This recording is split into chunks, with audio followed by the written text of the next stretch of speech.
Level up your hunting game and join the cause. Help preserve small-town Texas hunting culture and become a more successful hunter by learning the best ways to squeeze the most out of your budget and precious time out in the field. Welcome to the Feed Bandit Podcast. Here are your resident bandits, Richard Kinchlow and Jimmy Byrne.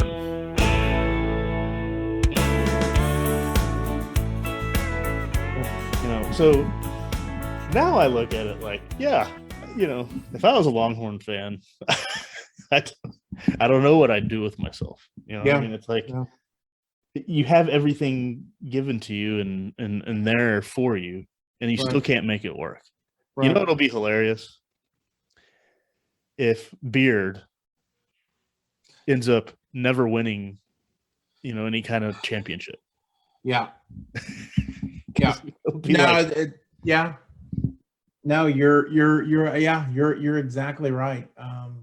God, that whole thing is still so frustrating. And I'll tell you, I think it's a godsend that I'm not, obviously I'm as you are, a tech fanatic, of course, but I think it's a godsend that I don't wrap my emotions around basketball like I used to do football and certainly do baseball now. Because I mean, God, what a stab in the heart. That'd be like somebody taking Tadlock, Oh yeah. Which I know A&M tried to do, by the by. Yeah. Mm-hmm. Yeah. Oh boy. Thankfully that didn't work. Yeah. So are we gonna hire Patterson? I don't think so. So that thing I sent out tonight was from the Fort Worth Star-Telegram, and I guess Bryles is kind of sort of coming back into the equation, which I mean, honestly, I don't see why not. There's another guy named like Toby Maguire or Clay Maguire. No, that's the Star Spider-Man. Spider-Man, yeah. I know Joey Maguire. And I'm like, the Baylor assistant coach. Yes, that's who. Yeah, head coach. Yeah. And well, he's like some assistant coach. Like, he's got shades of this Traeger guy, and blah, blah. No. Okay, we've got to go with somebody, in my opinion, who's got some seasoning on him. I just we went with Matt Wells, disaster. Yeah. We went with Kingsbury, which of course proof again that God hates us because he's our native son. He's phenomenal. The total disaster. So why can't we get that dude from why can't we get that guy from LSU? Ed Ogle. That guy. Yeah. I just when they were talking about Sonny Dykes, I'm like, you know what? He's doing great at SMU, but what will happen? What will happen in Lubbock? Or the Traeger guy at UTSA. I don't know. Yeah. I don't know, man. Kills me. It'll be interesting. I don't know. I think out of all those options, though, you'd want to know really, I guess, what happened with Patterson, but right. The guy's been at TCU for 20 years. And 20 years, yeah. He knows every high school coach here. Oh, yeah. And I'm sure they like him. I mean, he recruited. The guy can put a defense on the field. Oh, of course he can. The discipline, the technique. I like that. Oh, yeah. Yeah, and we've got great cardiologists in Lubbock in case he dies from having one of those little Patterson outbreaks. How he holds the towel. That guy can just have a student, the guy, his towel holder there at all times. Right, for sure. Anyway, I don't know. Yeah, I wonder if they got rid of him, or they kind of pushed him out because Tech fired our coach, and they're like, "Oh shit, they're gonna get someone we want, so we need to get that person." Well, it's scary. Patterson has one mediocre season. Well, I say that. I mean, I don't know how they don't keep up with the Horned Frogs. I don't know how they did last year, but one mediocre season and you're done. I don't know, man.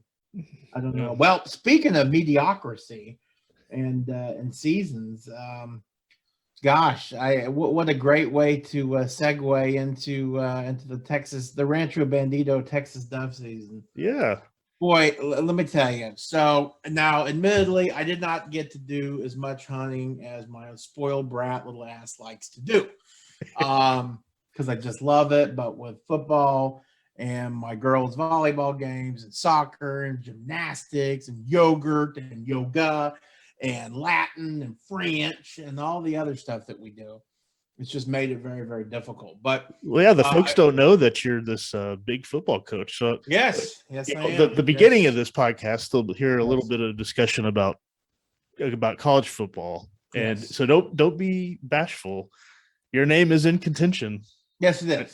Yes, it is, and that's because I have the pedigree. I was a high school offensive line guy. Got 2 state championship rings. First team All-State, first team All-District, and Bishop Blanche High School, 1998. Big deal. Yeah, it's translatable. Yep, I coached Larry Allen and Allen Larry, cousins, and so I am I'm coaching my nephew's team, 7th and 8th grade, here at one of the Catholic private schools in Dallas. It's actually a lot of fun. I've really enjoyed it. Because I don't have a son, obviously it's been fun, and I don't have any, well, when I first started this out, I'm like, don't get hooked, don't get connected. You got no skin in this game. Now I'm just like a raving, slobbing idiot, come on, boys. But I am Mr. Motivator, and we're doing good. But anyway, that's a subtopic. But yes, it's just been absolutely, it was a crazy season, full of little cold fronts, and truthfully, a lot of the stuff that I've come to live and die by when it comes to dove hunting kind of bit me in the butt this time. If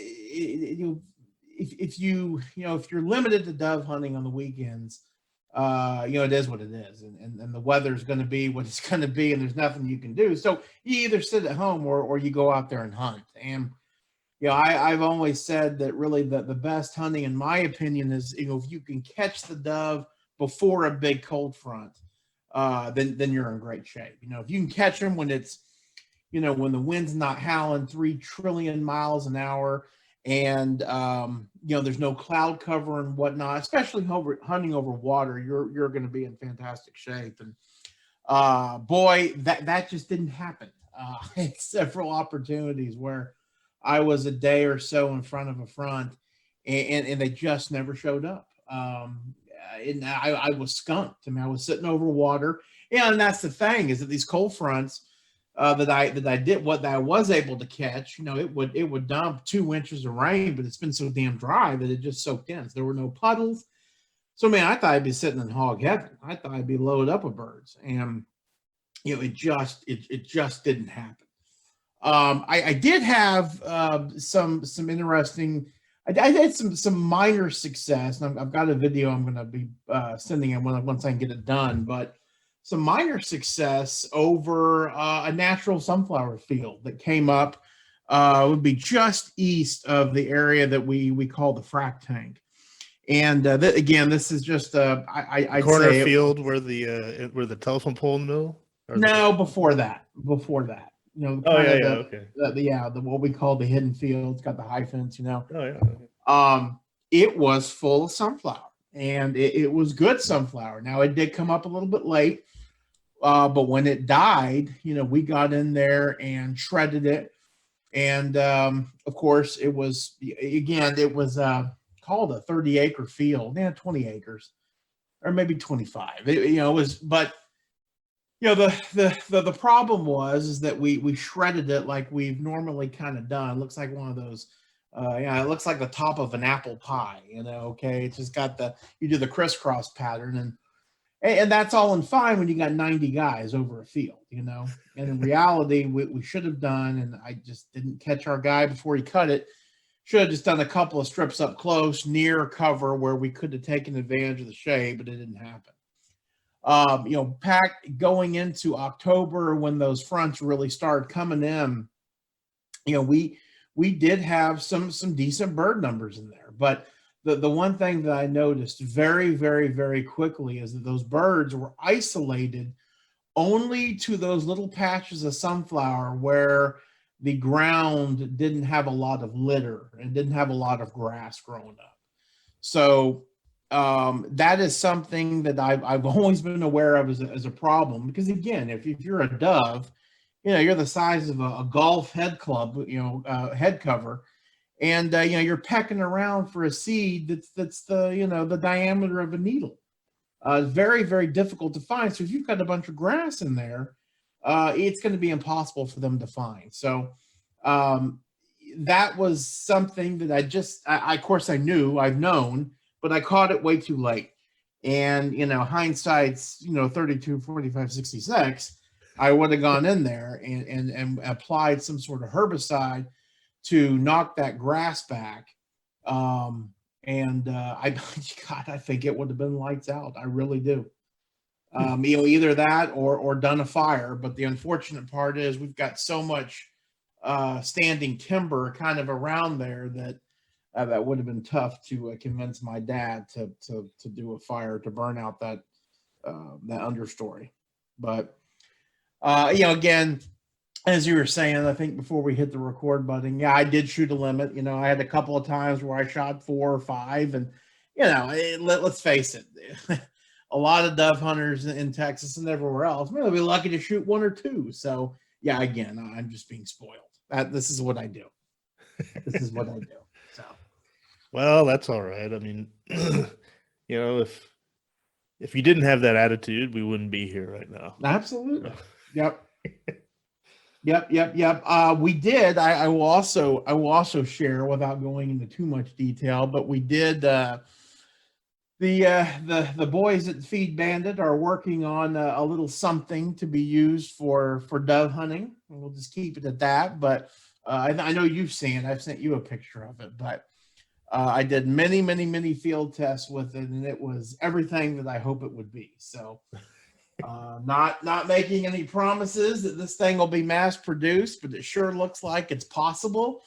And honestly, it's kind of, as my dad would say, it's the cat's meow. It's really cool. It was really handy. Made the hunt a little bit more enjoyable, more organized. So we'll maybe next year, before in August or something, we'll be launching our little idea. We'll see. We will definitely see. Wow, that's a nice little tease there. Absolutely. Well, but that the end, not the end totally, I guess. We're more or less of dove season typically portends the beginning of. It does. The deer and the ducks. The deer and the ducks, and turkey. If and the turkey. Enjoy the turkey, of course. Yeah. Which, speaking of. By the way, I on Saturday night I was by myself. The girls and were at some Halloween thing, and I got into my daughter's first turkey, which, by the way, I wrapped in saran and then foil and all that, and she shot in 2020. I ate it a couple of days ago, fresh as could be, phenomenal. Save the legs, which I always encourage everybody to do. So I made some kind of little chicken or little turkey nuggets, if you will, which was fun. They turned out honestly really, really, really good. And then I made some turkey soup out of the legs. So I'm actually going to have it for lunch tomorrow. So I'll warm it up and we'll send a picture on it. All right. You didn't document any of this process as you're doing it, did you? No, I did not, of course. That's okay, because I got another one in the freezer. So I was thinking, actually I was going to, but I was in a really big hurry. So I got home late, and so I was like, you know what, I feel like doing this, but I didn't feel like documenting it. So anyway. All right, nice. How was Halloween in your neighborhood? Did they trick or treat in your neighborhood? It's gotten so much better, but we were actually not in our neighborhood. We went up to some friend's house up in kind of the North Plano area. So it's gotten better. I suppose your neighborhood, for the houses that were there, were full of kids, I would guess. Oh my God. it reminded me of when we were little. Isn't that cool? Oh, it was awesome. They're everywhere. That's so cool. So cool. And all the parents were out. And, Yep. Different houses there had parties and stuff. Absolutely, man. That's so funny you say that, because that's exactly what I experienced up there in Plano. I mean, just gobs and gobs of people, and it was just like the old days, Yep. That's what back before people were sticking razors and Tootsie Rolls and stuff like that. I hate this world, by the way. God, I remember that whole thing. It's like, yeah. Break your candy first. You have to run a metal detector over your candy. And God, what is gone on with this world? Yeah. Well, we got so Deer. Let's see. This will be released. Well, the week before opening week of the deer season. So if anyone out there is listening, I would like to wish you a good luck. Yes, on your opening weekend and the whole deer season, of course. Absolutely. Yep. It's nope, for sure. It's it'll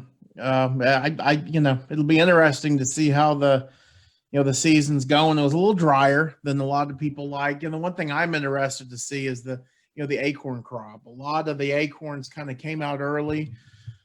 A lot of it's got to do with the freeze, they say. So, who knows? We'll see how it affects everybody. Right. Yeah. So, y'all let us know how your opening weekend goes. Definitely. It'll be fun to hear. I will not be hunting, unfortunately, as a tear rolls down my face. Either will I. So, yeah. Yes. This is going on this what's that? This is becoming all too familiar. I think this is like my fourth one in a row. But just freaking kids and schedules. Business events. Yes, there you go. Exactly. Yeah, last week, most of the week, I was Mr. Mom, and then this weekend, starting Saturday, I'll be Mr. Mom till Wednesday. Nice. So. Oh God. Okay, wait till Wednesday. Yeah. Tuesday probably, actually. Oh gosh. Yeah, Saturday, Tuesday. Well, last week I was Tuesday to Sunday. Yeah. Wow. Good for you. Yeah. Well, don't feed the baby chili. Great. You gave the baby chili? Yeah. What kind of parent are you? Great movie. Great. Yeah. If anyone out there can email us with the name of that movie, yes, we'll give you respect. We'll send you a couple of stickers. Oh, there you go. Yeah. So howdy@feedbandit.com. What movie are we referencing? Definitely. Yes, please. Speaking of, when is the new Ghostbusters out yet? No, I think it's coming out in a couple of weeks. Okay. I wonder why they didn't time that with like Halloween or something. Well, it was supposed to come out like last summer, but the darn Contra virus screwed everything up. Yeah. Mm-hmm. All right. Well, I guess maybe something to look forward to. I haven't been to a theater in probably at least 2 years. Yeah, I was gonna say I haven't either. It's been I guess the last Star Wars, the last one I think I saw. Damn. Yep. Actually, you know what?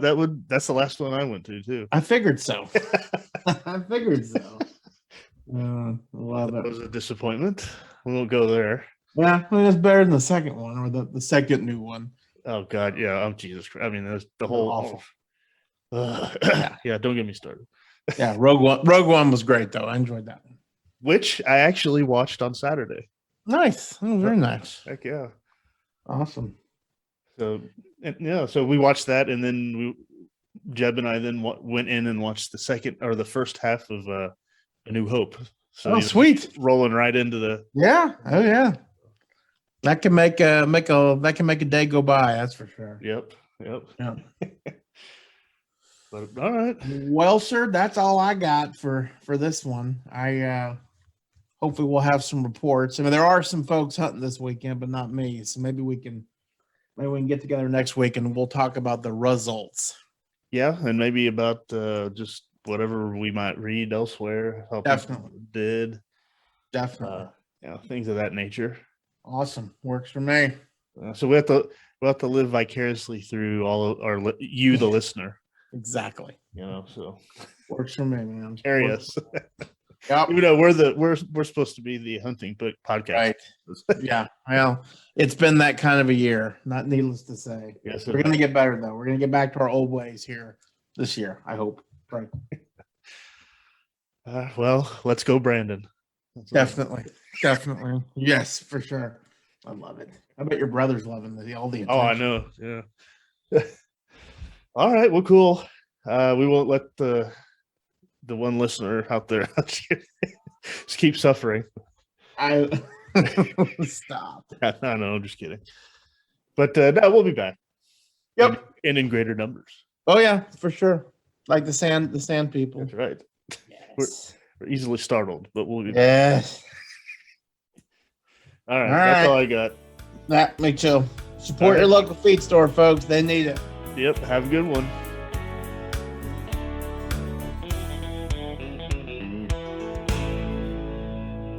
Thanks for listening to the Feed Bandit Podcast. If you like what we discuss on the show, be sure to sign up to our email list to get even more killer hunting ideas, tips, tricks, and exclusive deals on innovative hunting gear and services delivered straight to your inbox. Sign up over at feedbandit.com or simply by texting the word bandit to 33777. See you on the next one. And remember, support your local feed store.